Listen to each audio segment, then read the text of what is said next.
Is there a chance that maybe the large population of very giant northern pike in this lake could have wiped out the crappie? No, I don't believe that for a minute.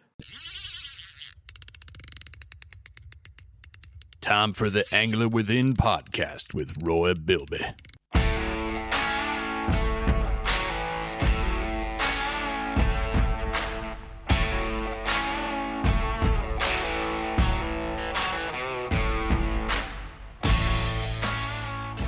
The month of May has just been a ridiculous roller coaster of temperature extremes. In a normal year, all right, a normal spring, which we do see every once in a while, the ice goes out, the days start to warm, and little by little, things go up. You have a cold night here, a cold morning there. You have a couple of extra warm days, but things kind of level out. That has not happened this year, this spring. We're almost, we're approaching the summer period, and we're still having mornings that are 30 degrees. We're at the end of May, and we've had more mornings in the 30s. I mean, right down to 31. Frost warnings at the end of the month. It's crazy. Good argument against global warming, however you sit in that court. Well, hold on a sec. Global warming means it doesn't mean it's warming up. It means that there's a variance from what it's supposed to be. No, well, we've had a 60-degree temperature fluctuation from one day to the next. That's pretty extreme. Yeah. I mean, 90 degrees for 2-3 days, Oh, and then so the next nice. morning, 34 degrees, right? Crazy.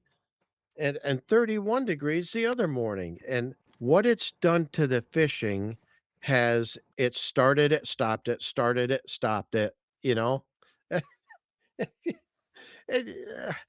It's crazy that things have not leveled out yet this spring. So it's affected my results. I'm sure it's affected yours. One of the things I want to put out here, just as a general tip, and it's what I've had to do to adjust to these conditions this year. And I mean, in our region, this whole section of our, the Northeast and other parts of the country, everybody's experiencing this where, way colder than it needs to be, and then way hotter for a couple days. Right. It just won't moderate. So what I do in these situations, and I touched on this a little bit when I talked about my perch fishing a few episodes back, when we have conditions like this and things just don't warm up the way they're supposed to, I have large bodies of water and small bodies of water that I target my fish in. And when it's like this, I go to the small bodies first because they warm up quick. You have a couple warm days, they warm right up. And I've got a good example for that I'll get into. But I do that for the perch. And I did my small body of water first and then went to the big lake. And I was able to get enough perch I need for an extended period. And now I can concentrate on the crappie, which I've been doing. But again, I started on a small body of water. And that's how it's going to be for my bluegill run, which starts in another week with a full moon. And it's going to be small bodies of water first. So, to our listeners out there, if you're experiencing the same conditions, if you get just a couple really sunny, warm days, those small bodies of water, especially those with a dark bottom, a mud bottom, they will warm up to temperature quick. If it happens too quick, it can put the fish off. But in a smaller but moderate sized body of water, it's going to be the cure for the fishing woes of nothing will stabilize, and the fish are in a state of flux because they're cold-blooded. So their bodies are warming up, cooling off, and it messes everything up. Speaking of getting out on small bodies of water, you and I finally did. Oh yeah, and what a great day that was. Yeah, we put the work in, 3 solid hours to yield, drum roll please, one bluegill caught by you. Yeah, it was a big one. But now, full disclosure, we went to a body of water which we typically fish for bass, and I've seen a few large crappie in there. So, I made it known to you, I'm bringing nothing but my crappie gear. I mean, I brought 5 ultralight rods, 2 large boxes of just my panfish program. And that's what I was not looking for bass. I was looking for crappie, targeting them specifically. But I'll tell you what, the fish in that lake gave us a cold shoulder. We'd had some warm days and a cold front had come through, and it was windy that morning. I mean, it was supposed to warm up, but it started cool and it was windy, which kept the black flies at bay. But it was windy and choppy. We had an anchor and we were dragging it. I mean, it was a challenge. Now, we both hooked and lost fish, and we both had strikes that we missed. So there was probably 5 or 6 fish that were unaccounted for, but the only one that got hooked and landed was a very large bluegill that I caught. And I went to my finesse 1-inch panfish baits that I've caught a lot of crappie on under tough conditions and a lot of bluegill under tough conditions. But I tell you what, that we darn near got skunked, and it almost ruined my perfect string, which is currently at 131 trips without being skunked. I think that was bad luck to having a boat. Now, is there a chance that maybe the large population of very giant northern pike in this lake could have wiped out the crappie? No, I don't believe that for a minute. There's some very large crappie in there. And although they are able to consume a fish that big, there's a lot of other fish in there, smaller, that are plenty big enough for them to go after. And I just don't see them targeting those premium size crappie. I think the culprit was that cold front and that heavy wind just shutting everything down. Because I've only ever caught one crappie in there to date. But I've seen the size of them, and I think there's a bunch. I'm bound and determined to find them at some point. But we did have a nice time, and we did. It was great to fish together. Maybe it was, I did ask you if it was good luck to get the goose poop in your boat, because I got goose poop on my foot and I brought it into your boat. And I said, maybe it's good luck. And you said, I don't think so. I don't think so. And that was, maybe you jinxed it by saying it wasn't. Oh, now it's my fault? I don't know. I'm just saying that I thought it was good luck, and you goose pooped all over it. I don't see how it could possibly be good luck. But I'll tell you what, to that end, I got home that day and it was due to be cleaned anyway. So I soaped it up and I scrubbed it and I hosed it all out the very next time I took that boat out fishing. And this goes to, we had, I think, one day in the high 80s, followed by 2 days that were 90 degrees. And then I went to a decent sized pond. Probably if I had to guess, I'd say it's about 35 acres and maybe 40, but I think closer to 35. It's about the size of your lake that we fished. All right. For the crappie, same size. And it was after that warm up. Now the water temp there was 70. And so it had come up considerably in that 3-day window as I anticipated. And it started slow. Now, this is the example I was going to get into, how the waters can warm up and improve the fishing if you look at a smaller body of water. I went there for largemouth, and I got to throw my spinner baits. And my third cast of the morning, I landed my first bass, and I said, well, it's going to be good. But I hit 20 largemouth. I believe it was an hour and 25 minutes in, but I caught another 20 in half that time by getting to the upper reaches where it was shallow and grassy, and they were just super active. I wanted to check some of the deeper water, so I left that and I went with a jig and a plastic worm and tried some of the deeper stuff, and it did not produce at all. So the best decision I made that day was to go back with the spinnerbait to those shallow upper flats where the fish had been active and just play that till it wore out before I went looking for other things I wanted to do. Listen to the fish. By doing that, I ended up that day, I fished 6 hours and landed 107 bass, one perch, and one bluegill. All but three fish were caught on one specific spinnerbait. It's like a burnt orange color. The water had a little stain to it, and they were just responding incredibly well. And that bite lasted all morning. It got to the point where I hit 70, and I said, this day did not start out like this, but if I put in the time, I bet I can break 100. And I just stayed after it up in that shallow flat. The bite did wane for about 40 minutes and then it picked right back up, but I landed 107 bass. And this was the trip after you and I had gone out and caught one. Of course. Of course. Because I'm bad luck. I'm going to prove that theory wrong sooner or later. The very next day, I went fishing to Susquehanna Creek, figuring that should be warmed up now. Fish should really be active. And it was 68 in the creek, which surprised me it was that warm because that's moving water. Can I cut you off for a minute? Sure. All of your time on Susquehanna Creek that you've spent, which is a lot over many years, right? Yes, it is. Did you ever come across Art Flick? No. Have you heard of him? No, I have not. So Art Flick, here's a little fly fishing nerdism here real quick. Sorry. Art Flick wrote the Streamside Guide. He was a guy that was out there way back in the day.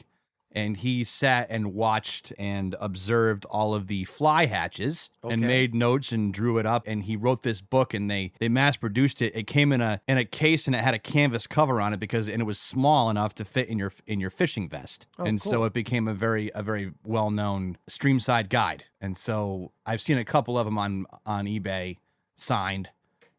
First editions for like $75 to $100 a piece. But no kidding. Yeah, he was a well-known guy on Susquehanna Creek. I wasn't sure. I mean, I'm not saying that you're old like he is, but I'm saying that maybe you might have bumped into him when you were younger. Not that I'm aware of. No, because you weren't fly fishing. That's right. You poo-pooed it. You goose-pooed it all this time. When I was 17, 18, I tried to fly fish, but I got tired of ripping the hat off my head with my last back cast, trying to shoot it forward, and my hat comes flying off my head, or I'd hang up in the trees behind me. He was the main force in getting the reservoirs to release cold water down the stream, because when they dammed it all up, it was killing the fishery because it was raising the temperature too much. Yeah, I can see that happening. So he helped your beloved smallmouth fishing too. Oh, it improved the smallmouth fishing for sure, and the walleye as well. Well, I went to Susquehanna Creek and I fished one of my favorite pools, and I lost 5 fish, never landed one in that pool. So I attempted to take, and I used the same 14-foot aluminum john boat that we used today. We've got the one bluegill. And I went up through what I call the graveyard. It's a shallow riffle. If the water level is up, you can get through it. If the water level is down, you can't. The water level was up, but I was starting to see the tops of some of the rocks. So it took me 30 minutes to navigate up through this section, getting stuck 3 times and on rocks and having to, bounce and kind of rock and back my boat off it, going up through with a set of oars. You cannot use a trolling motor, you'll destroy it. But I got up to the upper section, and I have a stretch that I like to fish up there. And once I got up there, I landed a single smallmouth and a single walleye. And it rained a lot this day, but never enough to really get you soaked, just enough to be a little on the miserable side because it just kept spitting rain, light rain, and it wouldn't stop. But I got through all that, and I just couldn't get anything else to commit. So I worked my way back down through. We go from catching 1 fish to catching 107 plus 2 others. And then the next day I'm out, I catch 2. And then 2 days later, I got my big tracker in the driveway, my 17-foot Pro 175 with a 40 horse 4-stroke. I put it in the driveway. I did an oil change in the outboard, changed the oil in the lower unit, hit all the grease fitting, greased the hubs, checked the air pressure in the tires, tightened all the loose screws, charged the battery, went through everything, ready to roll, and went to head to the upper Susquehanna with a friend of mine. We pull into the parking lot and there's all this new gravel. There were some potholes that they used to fill in with that gravel, and we come around the corner into the parking lot, and it's a dirt parking lot. It's all full of all this earth moving equipment, and this guy in a Ford pickup is barreling in behind me, and as I swing my truck around to back up to the ramp, he pulls his truck in front of mine and cuts me off and hops out, comes running around, comes right up. I roll down the window. He goes, I hate to tell you this, but you can't park here today. No.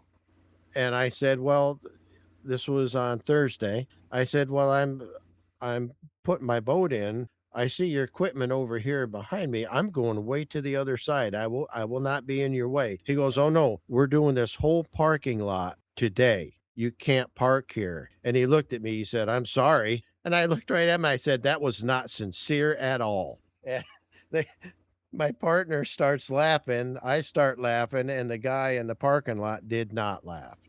No sense of humor.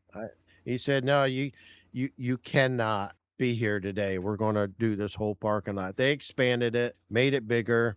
The parking will be better. So we pulled out of there, and I said, "Look, on the other side of the river, there's a trailer park that has a dirt ramp, but we can get on the river that way." So we drove around through Portlandville, went down into the trailer park. We go over the bank to get to the access road, and it's all overgrown. It's not been mowed. There's debris in it. We had to stop the truck and pull garbage out of it. And we get to the ramp, and there's a sign that says no ramp privileges. Uh-oh. Yeah, so we respected So wait a that. sec. You were back out on Goodyear? No, we didn't make it on. I was trying to I wanted to fish the upper Susquehanna. What not day the was lake, this? Just the river, Thursday. Mm-hmm. And you were with Mark? Mark Pracker. Once again, you're coming in, you're flying into my airspace. Yeah. And I get no reach out. You're working. You can still try to get a hold of me. I will. Holy I will not cow. do that again. Can I cut you off for a minute? I have a side story. This is on I just want your take on this real quick. Okay. Completely unrelated to fishing. But maybe the listeners will enjoy this.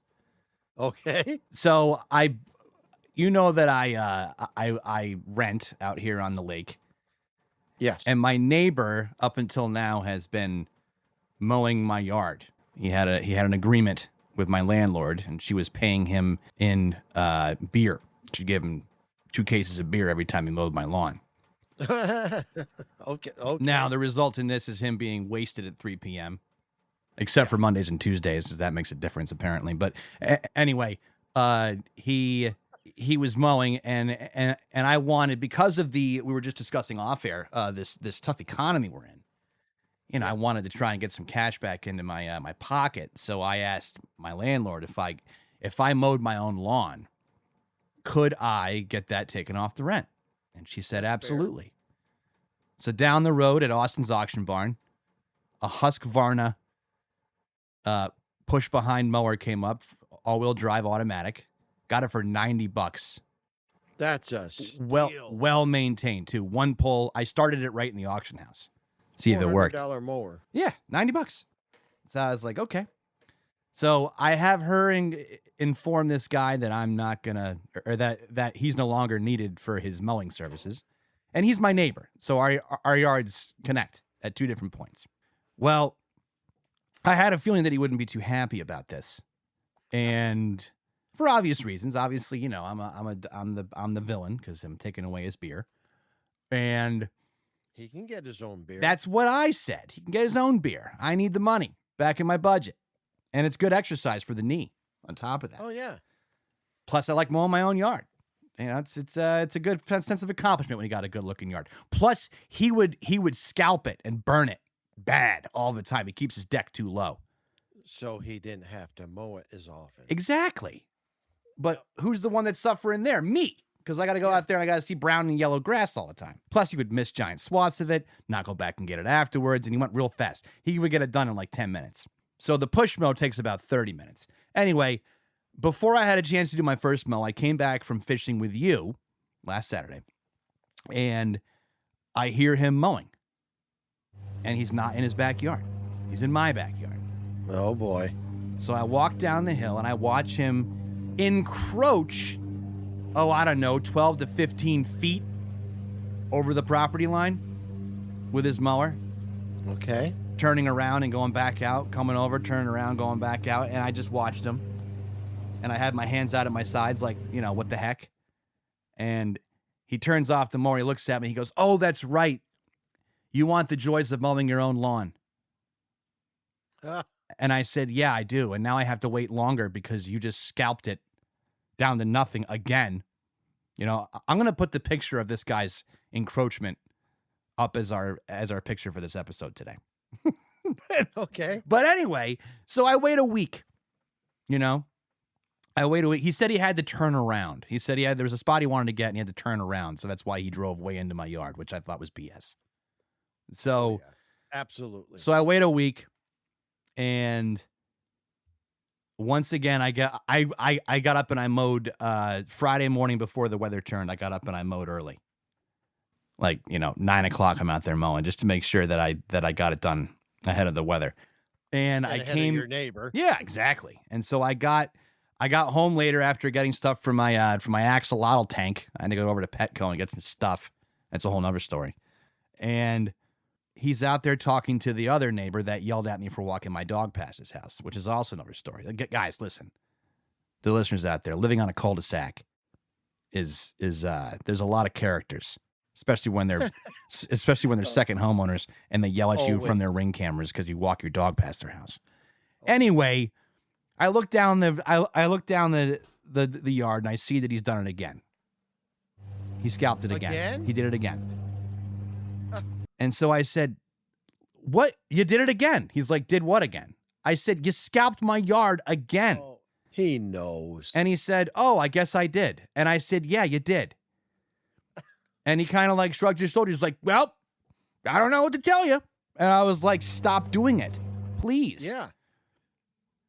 And I said, "If you're gonna your own yard to turn around, if you're gonna do it, lift your deck. If you're going to drive onto my yard, lift your deck. If you insist on hitting whatever this stupid spot is that he's trying to get, which is not the real deal. He's just being petty.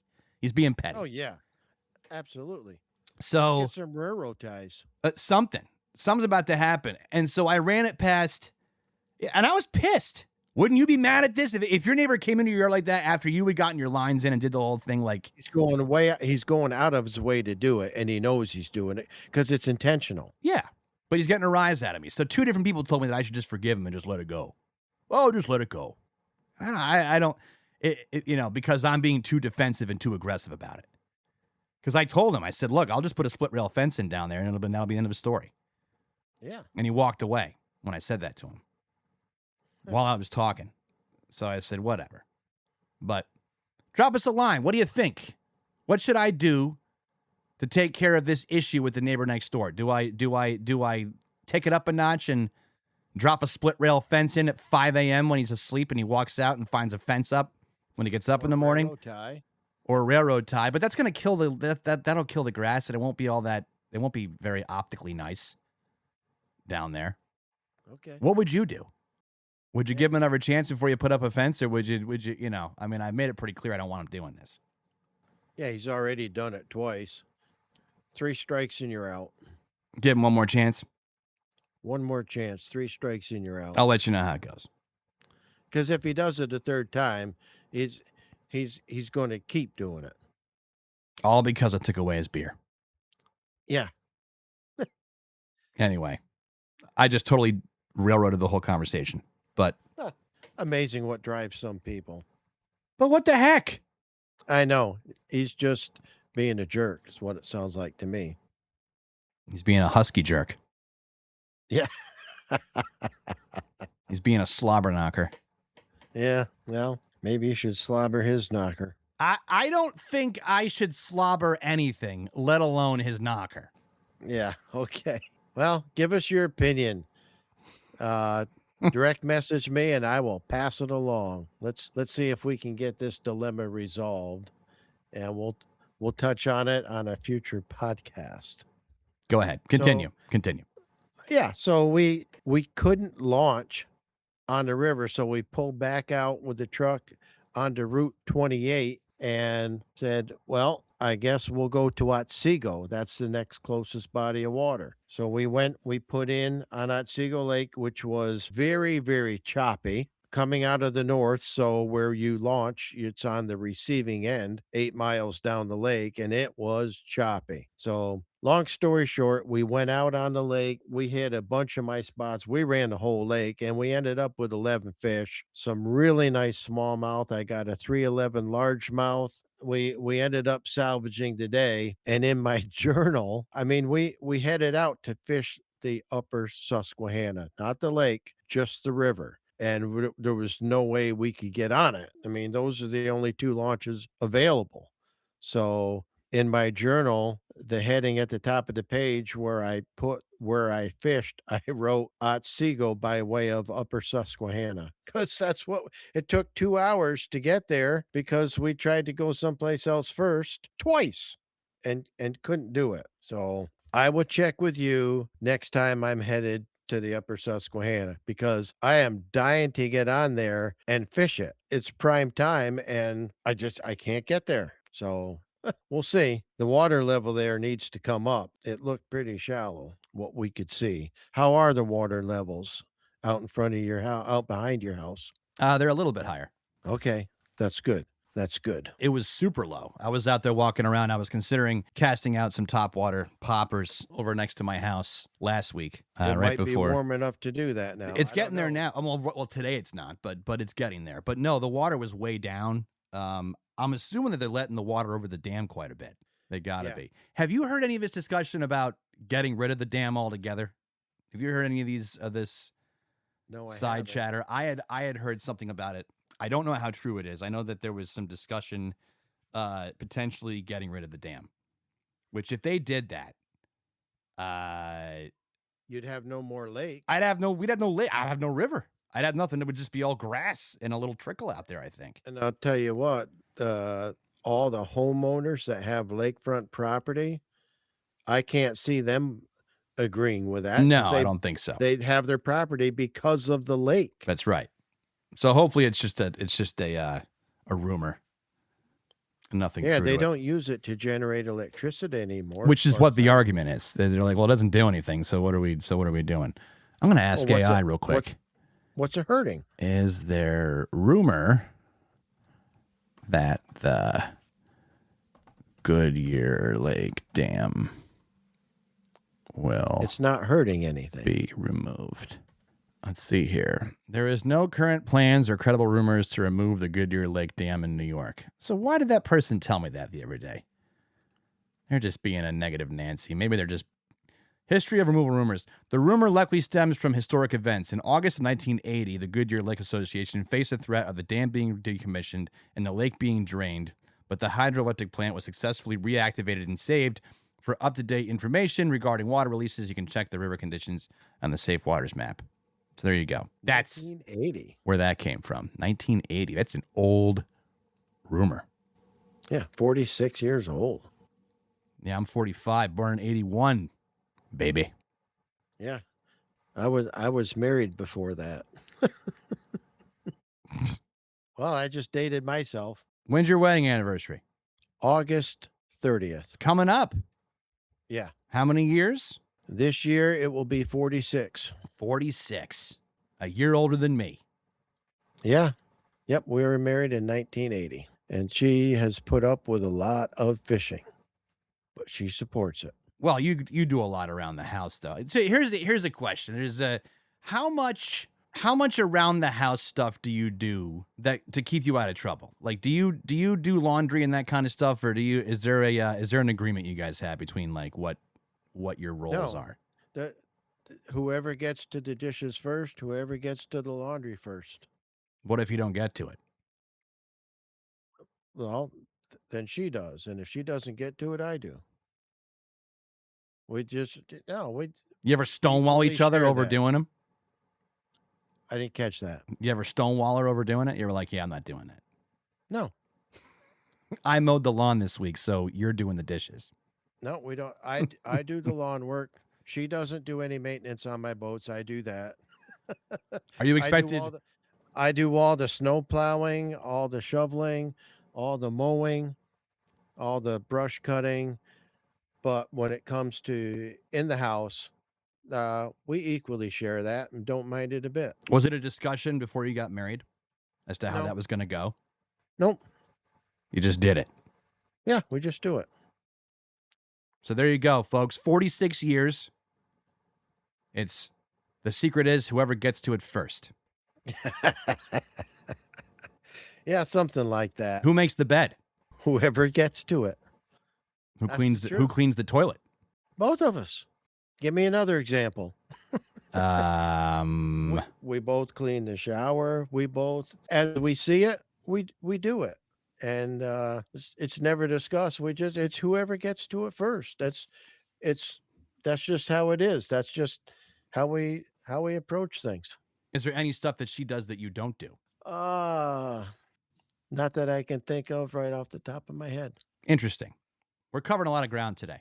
Yeah, we did. And it all started because you didn't call me when you came out here. Yep.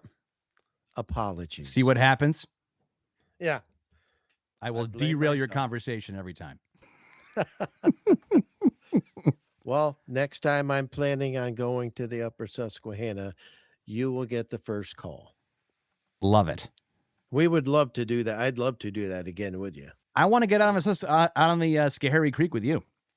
Yeah. So Yeah. that's we got to said happen. that would be the good thing you weren't with me the other day because it was a 2-fish day. After 107, but again, that's the roller coaster ride it's been this spring. So to bring us back to that, watch the weather, everybody. Monitor the water temps, and if it's been cold, hit those smaller bodies of water. As it warms up, things will open up and the fish activity will catch up on those larger bodies of water. But you can't know if you don't go. So get out there, get on the water, and get some fish in the boat. And slide into Roy's DMs at all lowercase Roy Bilby on the Instagrams. And thank you to all of our listeners out there. Happy to say that over 300 of you download this every month, and we are stoked to see that. We do appreciate everybody that listens more than we could ever tell you. And because of that, we will do our best to keep these episodes interesting and informative, full of tips and advice from my 40 years of writing everything down in my journals to help you tap into your angler within. Giddy up. I love it.